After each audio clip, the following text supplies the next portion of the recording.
Mm.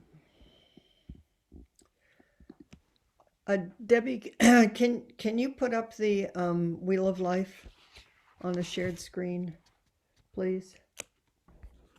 Yes, but I need to be the co-host. Oh, that's right, you do. I'm happy to make you co-host. Okay. There you go. Okay. Oops. So while Debbie's doing that, I've studied we've studied the Wheel of Life before, but there's somehow for me it's come more alive this time. There's something about all the color and the movement and Yama, the Lord of Death, and somehow it seems just so appropriate for these times. We are all just being tossed around. My goodness, what's happening in the realm of politics? My goodness, what's happening in the realm of COVID? Oh my goodness, human beings. I was in a meeting last night where there was some agreement that well, maybe it was I who said it, but human beings we are really kind of dumb. And we're Buddhas.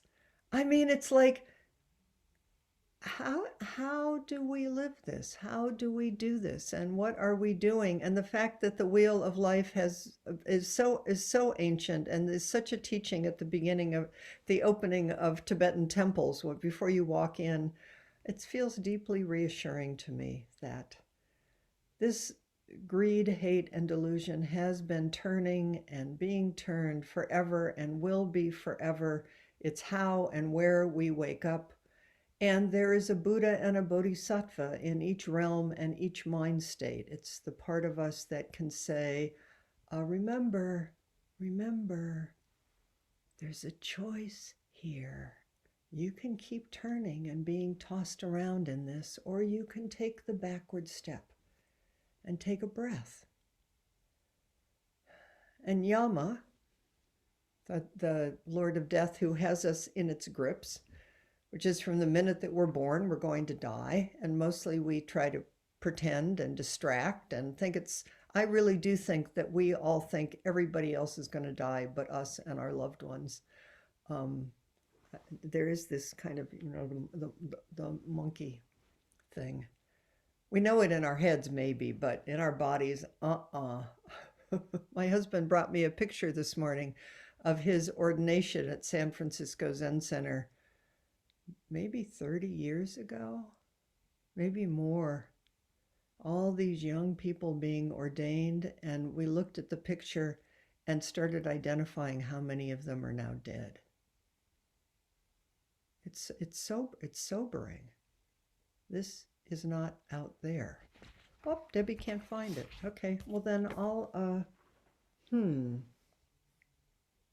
well, let me just, maybe I can do a quick, just to remind us. I'll be right back. I should have warned you. I'll be right back.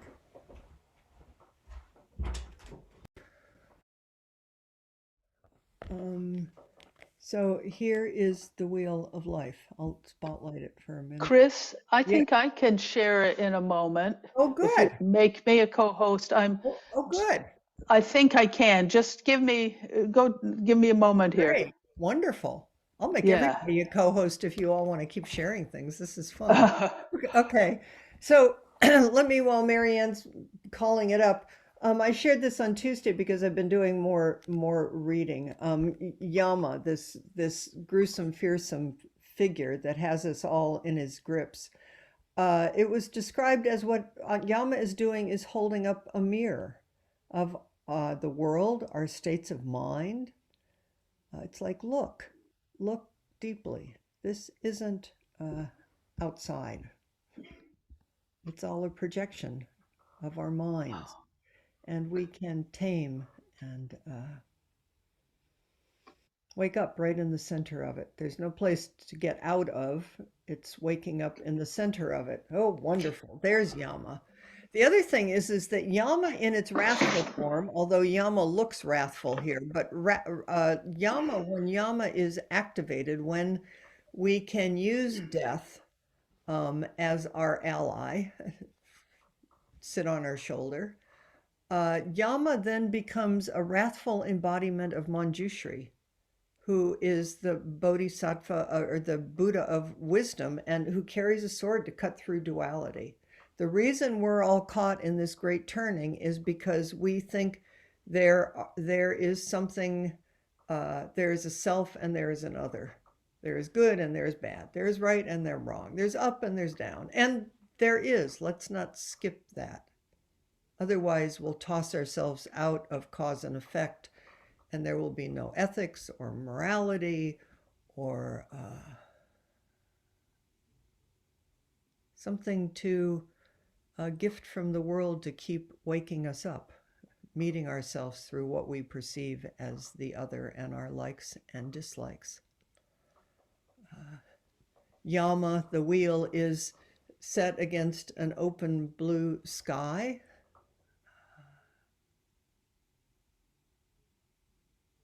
Which is our true mind, our true awareness, open, empty, shining, luminous, isness, suchness, thusness.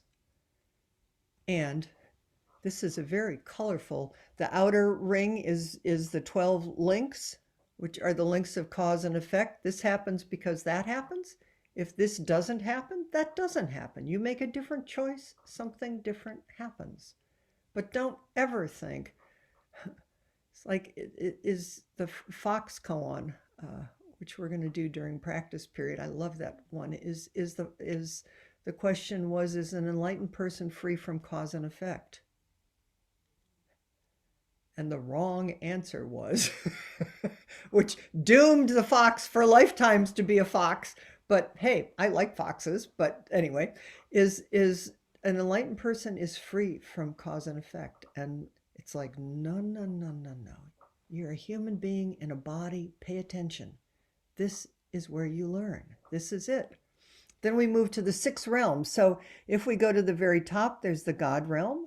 If we go to the right, at least as I'm looking at it, that's the realm of the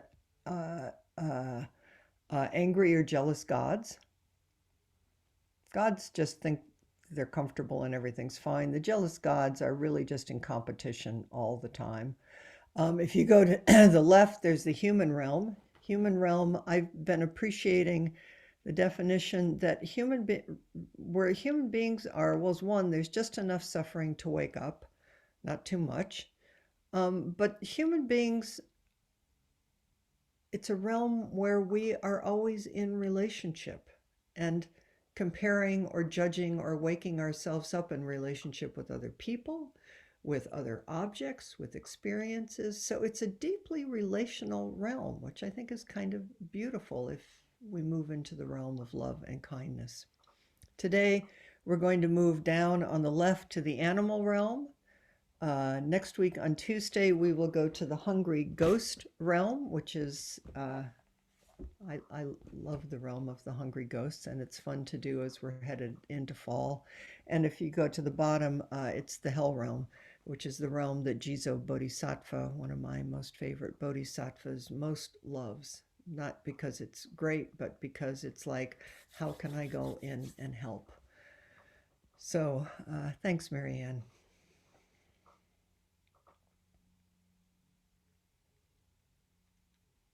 If you ever have a chance to find or get a Wheel of Life Tonka, it's a really nice thing to have around to remind us all. So the animal realm. I would like to start by saying we are Westerners. We love our animals. So I was reading the traditional language and altering it a little bit because I will say we have had three dogs in the course of the last 40 years. We're all rescue dogs. We got them old. We saw them through their death. They helped us through their death and taught us about unconditional love. I love my animals. My first dog, Rocky, our first dog, You're not supposed to do this, so I'm not recommending it, but I'll just say, when we buried Rocky, I buried Rocky in one of my early Rockasus because I felt like Rocky was the first one to teach me about unconditional love.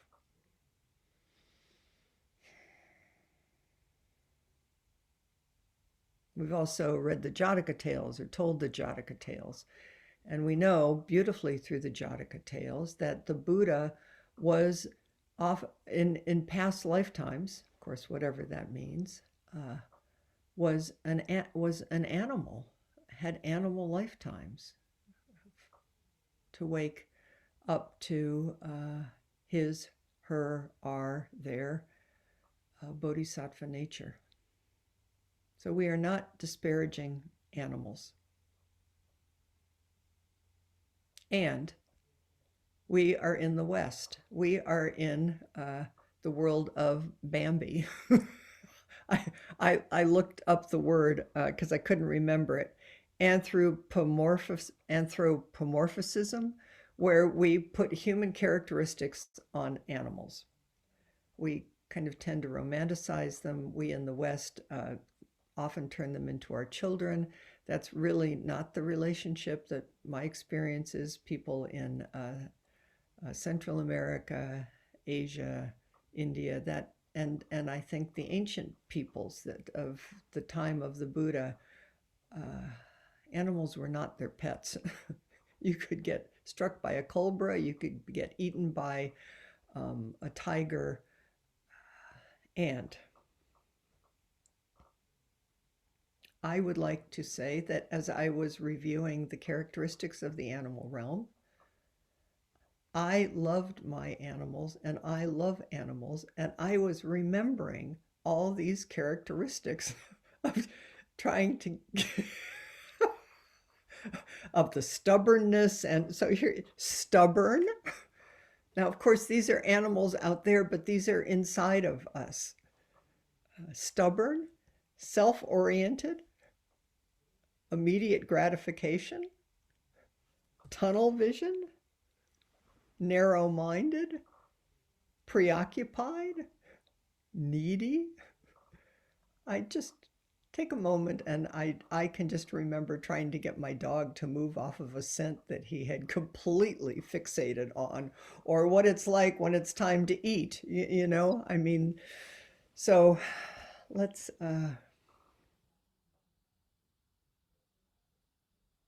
with everything, and we'll try to do that today. Honor the light and the shadow and learn the blessings of our animal nature and how we can turn it to wake up to be more awakened human beings.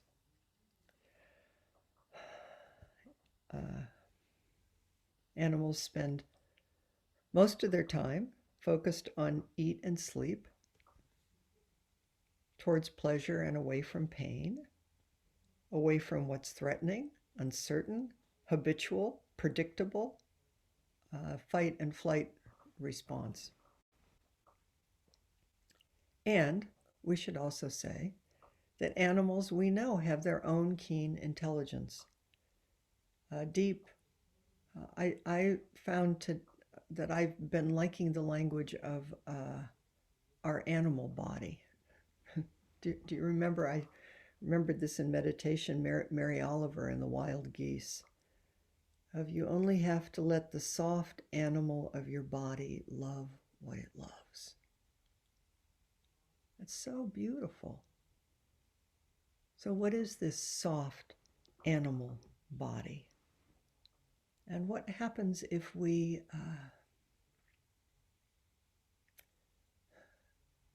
let ourselves drop down into the body?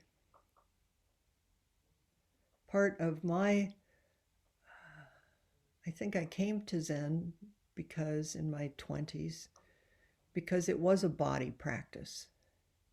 It was my Christian upbringing. The things that I remember had to do with body practices of ashes on my forehead and candles at Christmas, but mostly it just felt pretty intellectual to me in the tradition that I grew up in. Zen said, sit down. There's a posture. Be in this body.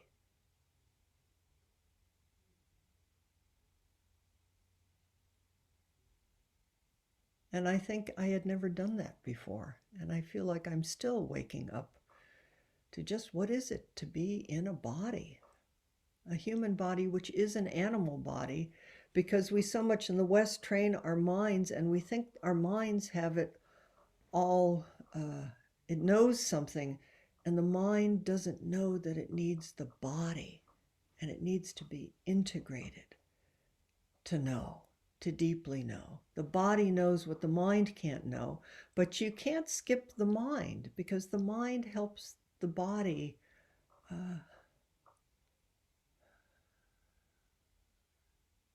know wisdom and insight, to develop together the heart, body, mind, compassion. So please, let's honor and bow to this animal body, but let's not reify it either.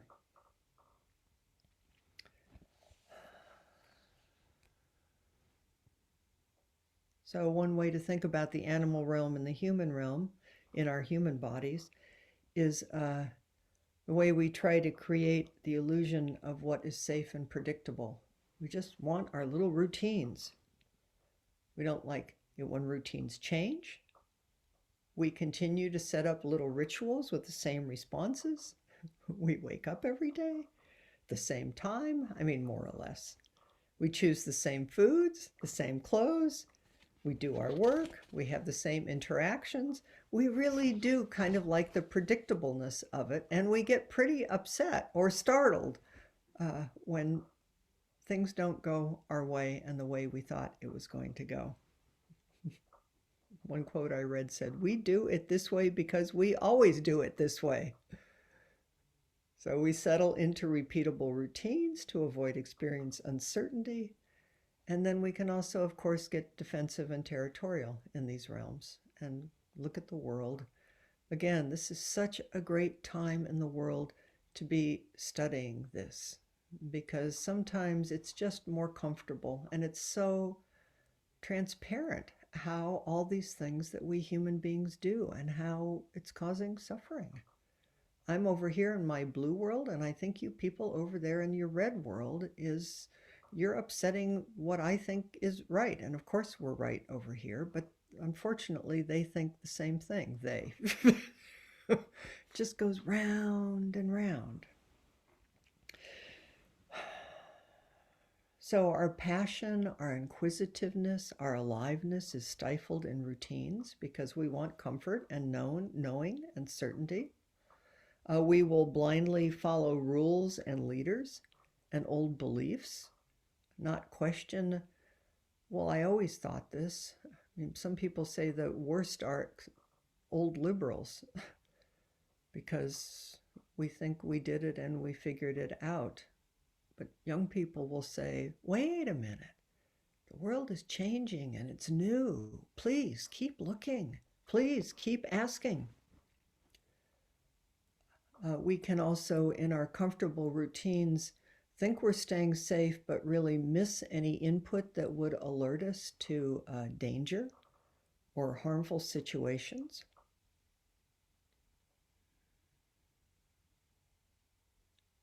There are family traditions that are passed down that are both beautiful and keep everyone bound. Spiritual practices, we can enter with a sense of curiosity and interest, and then we can just go to sleep in them. Well, I'll just go sit on my cushion and I'll just fall asleep. We all do that sometimes. But we forget the urgency and the wonder of, oh, what is it? So this animal realm narrows our options. It diminishes the need for inquiry and exploration. And we can really ignore the dynamic, fluid, changeable nature of experience because our reliance is on stability. Now, please body awareness is stability. Stabilize in the body. That's the beauty of Zazen. Sit down in this body on the earth. Find the ground. Keep coming back. And then wide open wonder of thoughts coming and going like clouds, sensations, body sensations, pleasure, pain, feelings, alive.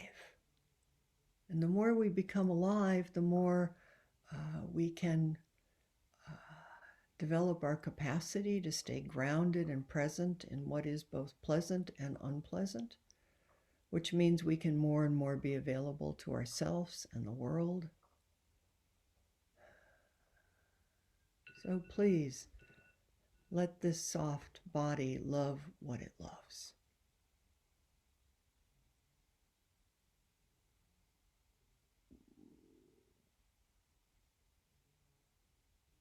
Along with all beings, we share the same body. We share an earth body. Please, enter, be the earth body, all bodies, care for the entire earth and all beings through waking up in this particular body. So there's antidotes, there's Buddhas in each realm. What's needed in this realm? In our tradition, it's not the answers that are important. I mean, answers, insights may come. It's the question. What is it? Wonder. What is it? A questioning, inquisitive mind.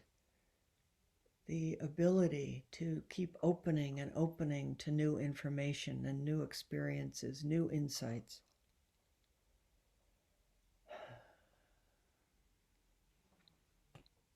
So we stabilize so we can open our senses, our intuition, and our hearts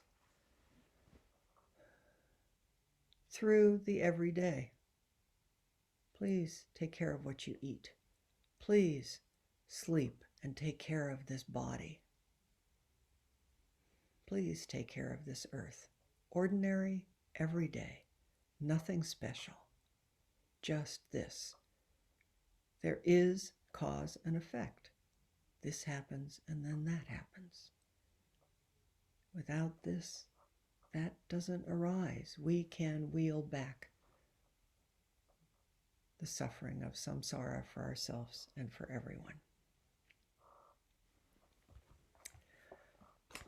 So I thought what we might do today is this little book, The Wheel of Life, the Buddhist Perspective. No, excuse me, it's another one. That's a good one too. But this one, Awakening from the Daydream, that I've been using amongst others, Reimagining the Buddha's Wheel of Life. David Nichtern was a student of Chogyam Trungpa. And each of the realms, he has a meditation. We haven't been doing them, and I thought we would do one today about insight meditation. He says this is the meditation that follows the animal realm. The purpose of insight meditation is to cultivate panoramic awareness, to develop the ability to see our minds and experiences unfold from impartiality and precision. To develop the ability to see our minds and experiences unfold with impartiality and precision. To achieve this goal, we must cultivate what is sometimes called the witness, or impartial watcher. We can examine our experience as it arises with an open, unbiased awareness, boycotting knee-jerk reactivity, judgment, and bias. By extending our meditation practice and making it more inclusive of all the experiences that arise in our awareness, we can use the stable platform that we develop with basic mindfulness meditation and extend it to develop awareness and insight into the nature of our experience together. So I'm going to suggest that we all take our meditation seat.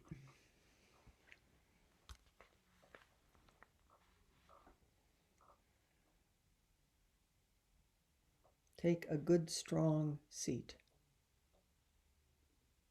Feel the ground and the gravity holding you here.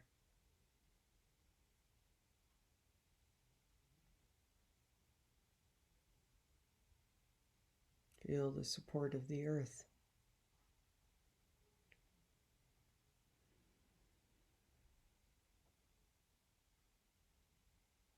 And draw your attention, bring your attention to breath flowing in and out of your body.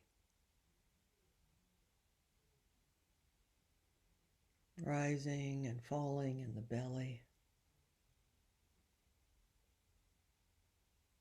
A flow of breath in and out of this beautiful animal body, Buddha body.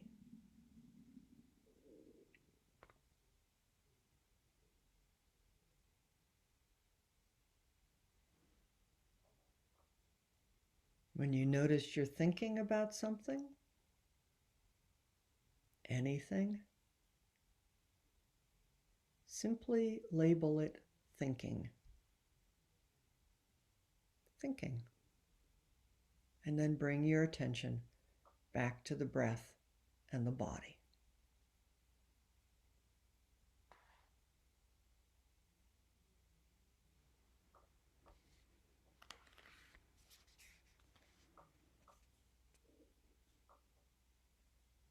As we practice with insight meditation,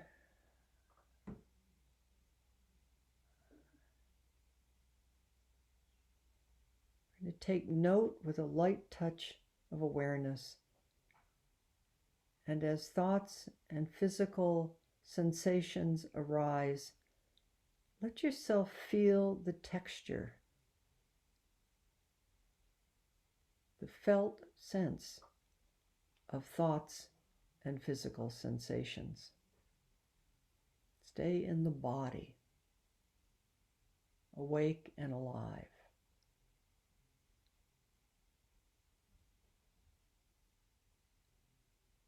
Texture, sensations,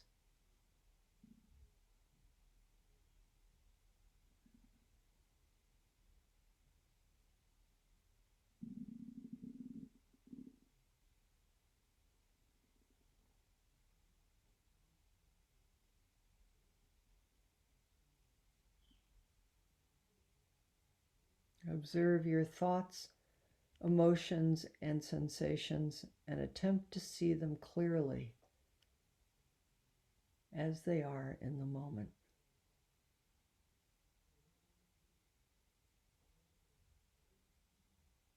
You feel hungry. Explore the feeling further. What exactly does it feel like?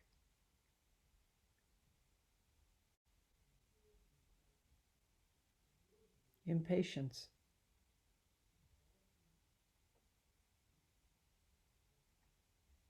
Yearning.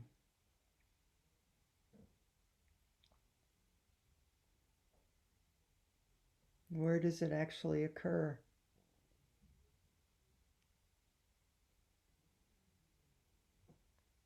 Is the feeling in your belly?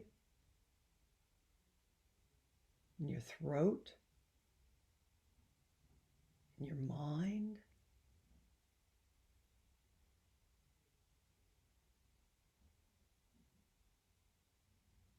Maybe there's a particular place in the body that draws your attention.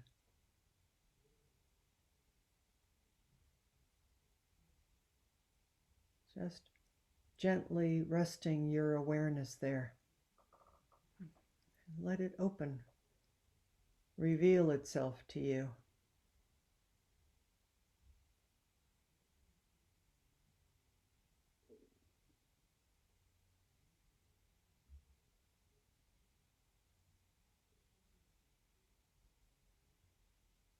Stay with the body.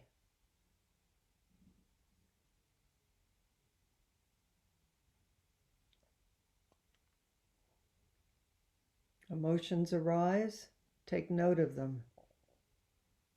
Anger, jealousy, pride, resentment. And simply feel their impact on your body and mind.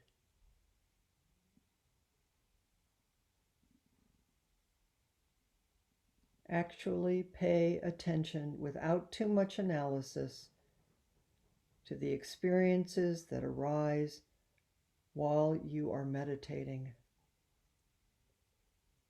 And at the same time, keep a bare thread of attention on your breath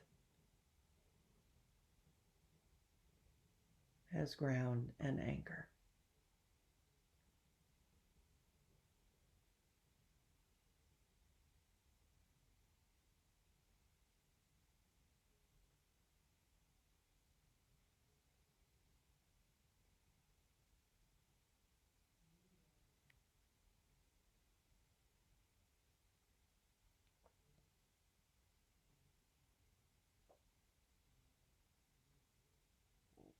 Stay in the body.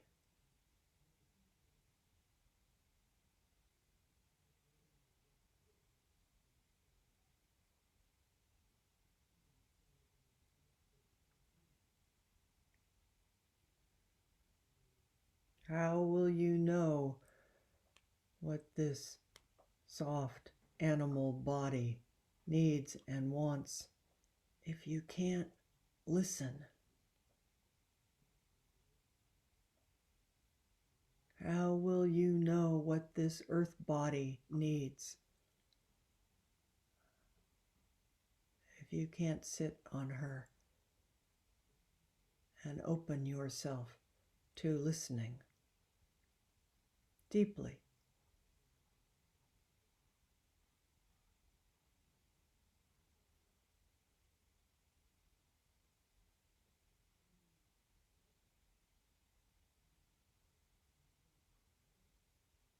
Sounds,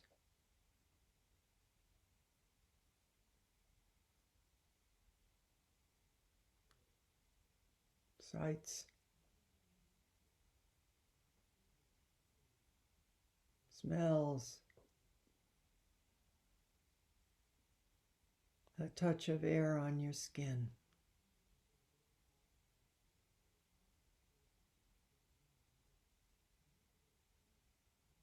Alive.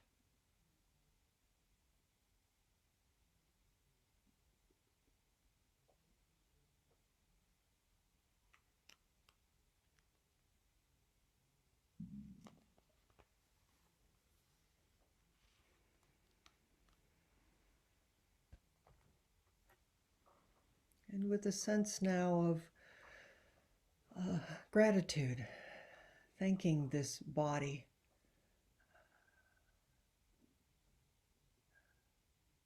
perfectly perfect in all of its imperfections and wholeness, for carrying you, this skin bag, animated with hopes and fears, loves and dreads. The perfect vehicle to wake up in.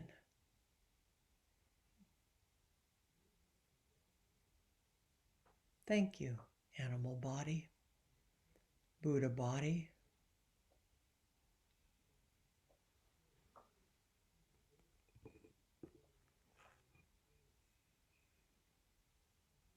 And then bring your full awareness back to the screen, to presence with others, as you stay rooted and grounded in the body.